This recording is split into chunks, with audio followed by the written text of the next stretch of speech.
Hello दोस्तों, नमस्ते। मैं हूँ ज्योति रावत। आप सबका मेरे चैनल में स्वागत है और आप लोग भी स्वस्थ और मस्त होंगे। तो दोस्तों, मैं जा रही हूँ घर और यहाँ देखो शीला के खेत हैं। तो शीला गांव में रास्ते में पहुँच गई मैं। तो इधर देखो गेहूँ बो रखे हैं और किस तरह हो रखे हैं गेहूँ, छोटे छोटे गेहूँ हो रखे हैं। तो पहले बहुत सारी खेती होती थी यहाँ। तो देखो उधर हरी हो रखे हैं गेहूँ। तो कुछ खेत तो बंजर है इधर और कुछ खेतों में गेहूँ हो रखे हैं। गेहूँ जो बो रखे होंगे यहाँ। तो कितने अच्छे लग रहे हैं खेत, हरे हरे। तो पहले बहुत ज़्यादा अनाज होता था, तो अब जानवर हो गए। तो जानवर की वजह से सब खेती ऐसे पड़ गई और धूप के कारण दिखाई भी नहीं दे रहा साफ। तो ये देखो सारे खेत कितने सुंदर लग रहे हैं। आज जब कल परसों थोड़े बड़े बड़े हो जाएंगे तो तब और भी अच्छे लगेंगे खेत। तो इस तरह से गाड़ी में जाना था मैंने घर, तो गाड़ी छूट गई, तो इसलिए पैदल जाना पड़ रहा है। और पैदल रास्ते में भी उधर रोड बन रही है। तो देख सकते हो आप मेरे पीछे किस तरह हो रखा है धूल से। पूरा सफ़ेद सफ़ेद दिख रहा है क्योंकि उधर रोड बन रही है ना, सारी धूल ही धूल उड़ रही है यहाँ तक आ रही है वो धूल। तो बटेल गांव में जा रही है रोड और उधर फिर उन्होंने पैदल वाला रास्ता ख़राब कर दिया है। मलमा वगैरह गिर गया, बंद हो गया रास्ता। अब एक रास्ता इधर गड़ियाओं से होके है, तो पता नहीं वो भी सही होगा कि नहीं होगा। तो अभी जा रही हूँ उस रास्ते, तो फिर दिखाऊंगी मैं आपको। ये पेड़ है, देखो गाइस, सूंदुन का पेड़ है। अभी ये हरा हो रखा है और अब एक दो महीने बाद इस पर, एक आध महीने बाद इस पर फूल आ जाएंगे। तो उन फूलों की सब्जी बनती है और बहुत ही अच्छी सब्जी होती है। देखो कितना बड़ा पेड़ है। तो पूरे रास्ते में नहीं दिखे मुझे पेड़, यही दिखा मुझे एक पेड़। तो सूंदुन की सब्जी बनती है इसकी। और ये रास्ता देखो किस तरह हो रखा है। और ये देखो कटोरी के फूल किस तरह पिंक कलर के फूल भी होने लग गए। पहले ऐसे लाल लाल कलर के होते थे, अब फूल भी अलग अलग रंग देने लग गए। 3-4 प्रकार के होते हैं ये फूल। एक वाइट कलर में होता है और एक ये लाल और पीला और ये देखो पिंक कलर का। तो कितने अच्छे लग रहे हैं फूल, कांटों पे हो रखे हैं। तो ये देखो कितने प्यारे लग रहे हैं फूल। ऐसे लग रहा है कि फूलों के बगीचे में घुस गई हूँ मैं। ये देखो ये कितना डार्क लाल फूल है। तो देखो, और यहाँ पे देखो शीला के खेत में एकमात्र एक पेड़ है जिसमें ये बम्बू लगा हुआ है। देखो किस तरह से लगे हुए। माल्टे होते ना, तो कभी जानवर बंदर ये लोगों ने तोड़ के खा देना। ये बम्बू है तो खट्टे हो रहे होंगे तो खाए नहीं किसी ने। और यहाँ पे ये फील्ड है, यहाँ पे मैच होता है। तो कल परसों मैच था इसी फील्ड में। तो इस तरह से देखो पहले खेती हुआ करती थी, अब बच्चे यहाँ खेल खेलते हैं। किस तरह से है यहाँ फील्ड। ये देखो इधर उधर गांव के लोग लड़के आते हैं मैच खेलने के लिए। तो यहाँ मैच कंपटीशन भी होता है इस जगह पे। उस तरफ देखो कितनी धूल उड़ रही है ना उधर सामने, उधर ऊपर ना। तो वहाँ काम चल रहा है, बड़े वालों की रोड जा रही है, तो इसलिए पूरा नीचे का रास्ता ख़राब हो गया उधर आगे साइड से। तो अब देखती हूँ मैं रास्ता है कि नहीं है उधर। तो ये देखो गाइस, इधर पूरे रास्ते गदेरे के किनारे किनारे पूरे दीवार रख दी गई है। पुस्ते रखे हुए, तो किस तरह से रखे हुए, पूरा बह गया था ना, तो पूरा रास्ता खराब हो गया था। अब ये भाई लोग देखो घोड़े लेके भी आ रहे हैं। तो घोड़े इधर आ रहे हैं, रेता लेके, पत्थर लेके आ रहे हैं।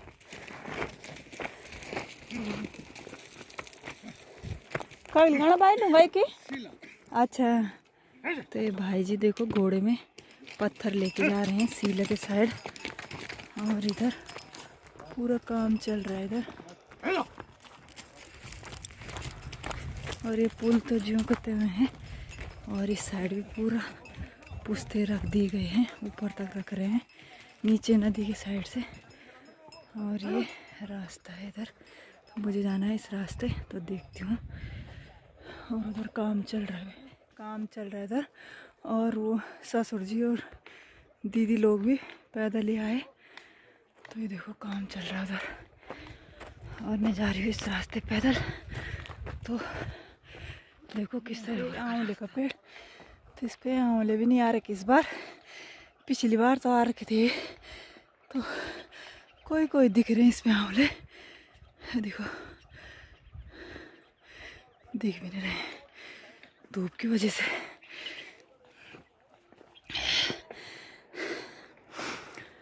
किस तरह से और गया रास्ता।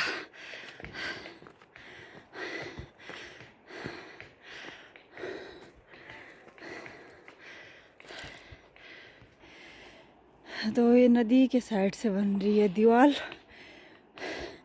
दीवार तो पहले थी इधर, लेकिन जब बादल फटा था तो सारी दीवार भी टूट गई थी, तो इसलिए काम आ रखा होगा। तो दोबारा से यहाँ दीवार बन रही है, पूरा ऊपर नदी तक दीवार रख दी इन लोगों ने, उधर रख रहे हैं अभी। तो किस तरह से यहाँ नेपाली भाई लोग और कुछ वैसे मजदूर काम कर रहे हैं। तो ये देखो गाइस, पानी की आवाज़ कितनी तेज आ रही है यहाँ तक।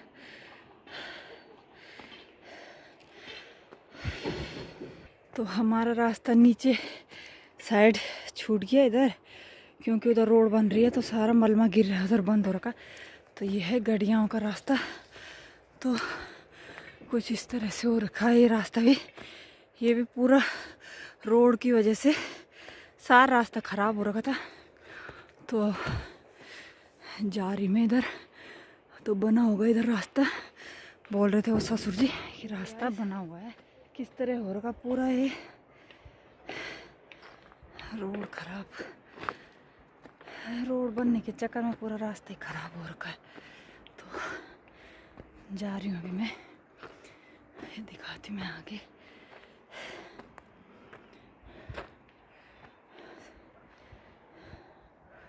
देखो गाइस, ये सुराई का पेड़ तो किस तरह से हो रखा है। पहले जंगलों में बहुत सारे होते थे और अब बहुत कम हो गए हैं, दिखने को नहीं मिल रहे हैं। और यहाँ पे बहुत बड़ा पत्थर, तो इस तरह से ये देखो।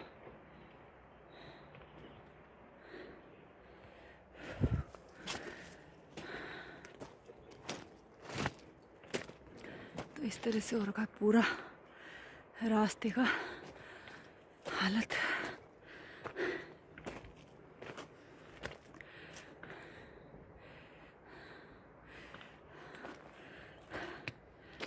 रोड बनने के चक्कर में कितना नुकसान हो जाता है ना खेतों का और रास्तों का। और ये देखो लकड़ियाँ भी रखी हुई है लोगों ने रास्ते में। तो ये रास्ता भी अभी बना, कुछ महीने पहले तो ख़राब हो रखा था ये रास्ता। मैं आई थी एक बार इस रास्ते, तो बहुत हालत ख़राब हो रखी थी। ऐसे ही कूद कूद के आए हम इस रास्ते,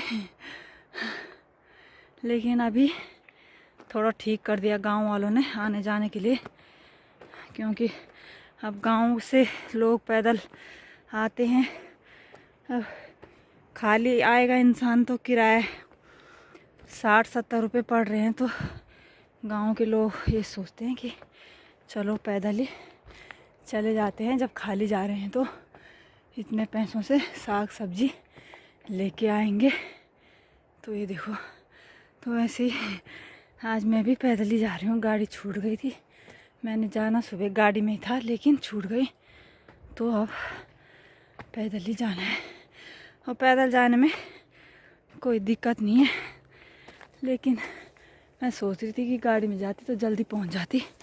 और वहाँ गाड़ी सुबह एक ही गाड़ी जाती है भी, तो कभी कभार जगह रहती है उसमें तो ले जाते हो भाई भी, और कभी जगह नहीं रहती है तो फिर पैदल ही जाना पड़ता है। जाने का रीज़न ये है कि दीदी का नाती हुआ परसों एक्सपायर, तो क्या करूं, जाके न जाके तो कुछ नहीं होना है। पर थोड़ा ये है कि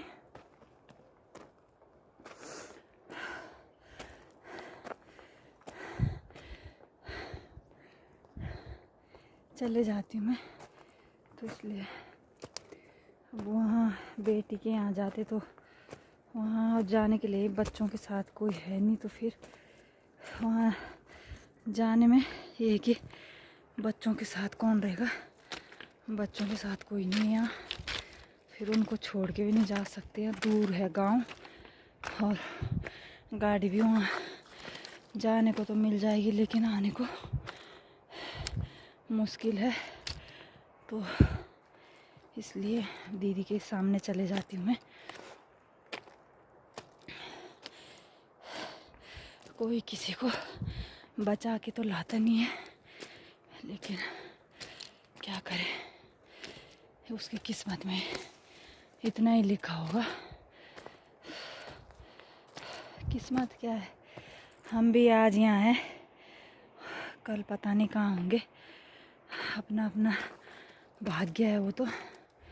आजकल के इंसान का कोई समय नहीं है, कितना जीवित रहता है कितना नहीं, तो इसलिए क्या बोलूं, बहुत दुख की बात है।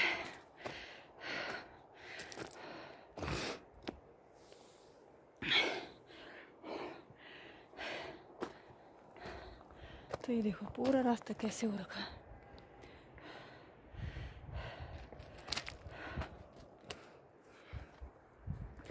और सामने बिलखेत गांव दिख रहा है पूरा इधर तक।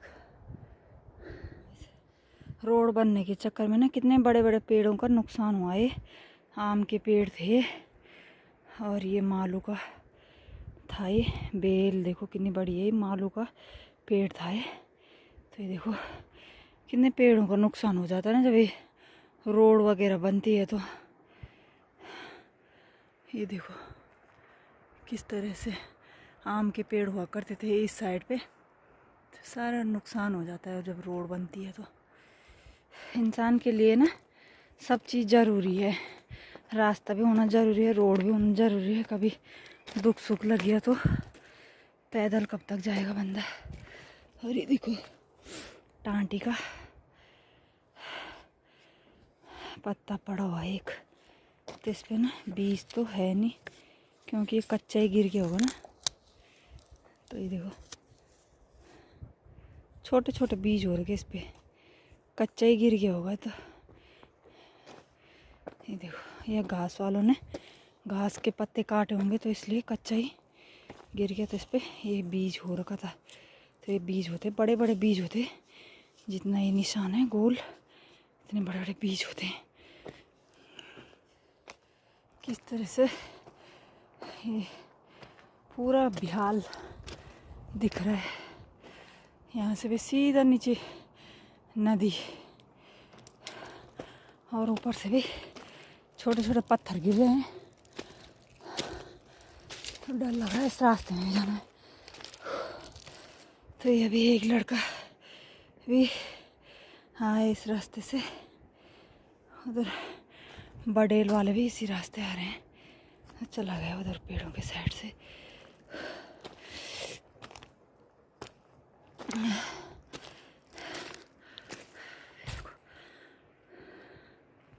और ये गड़ियाओं वालों का बैठने का स्टेशन था ये, यहाँ पे चुंगी बोलते हैं लोग। तो देखो किस तरह से इसके अंदर मिट्टी पत्थर सारे भर गए रोड बनने के चक्कर में। तो आ रखी हूँ मैं इस रास्ते पे एक दो बार। तो पहले रोड नहीं थी तो वो बैठने के लिए सही था, जब से रोड बनी तो ये भी टूट गया। तो ये तो रोड इसी के पीछे से बनी हुई है, ऊपर से बनती तो पत्थर उत्थर गिरे तो इसने भी पूरी छत ने टूट जाती, लेकिन नज़दीक से बनी है तो नहीं टूटा। और ये देखो बेलू के पेड़, तो ये देखो कितने सारे बेलू के पेड़ हो रखे हैं। ये सारे वही है शिव जी भगवान जी में चढ़ते हैं जो बेल पत्र, तो उसका पेड़ है। और ये है घास का पेड़, इसे धौड़ का पेड़ बोलते हैं। अब ऐसे पता नहीं क्या बोलते हैं, मुझे भी नहीं पता, लेकिन ये घास का पेड़ है। और इधर भी ये इस रास्ते पे ज़्यादा दौड़ के पेड़ हो रखे हैं। और आंवले के पेड़ है 1-2, तो उन पे आंवले है ही नहीं। तो ये देखो अब मेरे को रास्ता ढूंढना पड़ेगा कहाँ से जाना है। तो ये बन रही है गाइस रोड, उधर से कट के आ गई ये रोड इस साइड, उधर हमारे पाटली गढ़ी गाँव के लिए चली गई रोड। और ये इधर बडेल के लिए जो कि बीच में पड़ता है गांव, मैंने कई बार आपको ब्लॉग में दिखा रखा है। तो ये है वहाँ की रोड, तो आगे से बन रही है। तो ये देखो किस तरह से पूरा रास्ते का बुरा हाल कर दिया है। तो मैंने सोचा मैं जा ही रही हूँ तो थोड़ा आप लोगों को भी दिखा दूँ इधर का व्यू किस तरह हो रखा है, किस तरह से लोग अपना जीवन व्यतीत करते हैं घर गांव में। और ये देखो पूरा मलमा गिर के ना सारा रास्ता ख़राब हो रखा है। नीचे भी यहाँ से देखो सीधा नदी नज़र आ रही है। और ये देखो मालू का पेड़, कितना बड़ा पेड़ है ये भी धौड़ के पेड़ में जा रखी इसकी बेल। तो ये कितने सारे पत्ते हो रखे इसके। पहले पत्तल बनाते थे शादी ब्याह में, तो अब पत्तल डोंगे भी छूट गए। अब लोगों ने दुकान वाले पत्तल पकड़ लिए, विलुप्त हो गई घर की चीज़ें ना। और यहाँ देखो अब रास्ता देखती हूँ किधर से। दो आदमी तो गए भी इधर नीचे, तो मैंने पूछा भी ना उनको कि तुम कौन से रास्ते आए, यहाँ तो रास्ता भी नहीं है। एक बार पहले आई थी मैं, तो उस समय भी हम ऐसे ही इधर से कूद के ही आए थे। कूद के मतलब रास्ता मिला नहीं उस समय, बना नहीं था इधर, तो ऐसे ही जंगल से घुस के आए। तो लग रहा है यही है रास्ता, यहाँ पे पुस्ता बना हुआ है, तो ये रास्ता है। तो ये देखो उधर से होके, और इधर देखो पूरा जंगल ही जंगल। देखो ये देखो सारा जंगल है ये देखो पूरा। ये गढ़ी गांव है, यहाँ वहाँ के लोगों की खेती है। तो चलो मिल गया है रास्ता। अभी मुझे फिर यहाँ से ऊपर रोड में पहुँचना है। और ये देखो तूंगे का पेड़, मात्र यही दिखा मुझे एक तूंगे की बेल। इधर कांटे ज़्यादा होते हैं, तूंगे इधर साइड कम दिख रहे हैं।